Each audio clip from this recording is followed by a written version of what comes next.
Hello friends, today in this video I will show you how to fix wireless display installed failed in Windows 11. So guys, to resolve this issue, firstly click on Start, type CMD,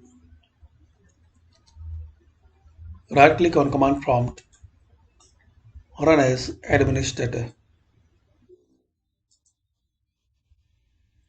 Now here guys, you have to copy and paste command line I will give in description.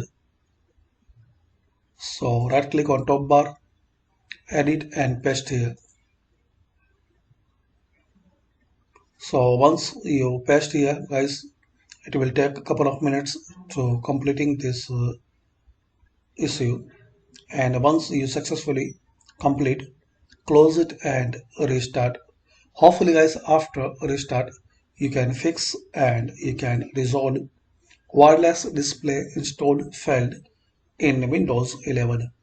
Thanks for watching guys. Please comment this method work for you or not, and also guys, please share, like and subscribe this channel for more useful videos.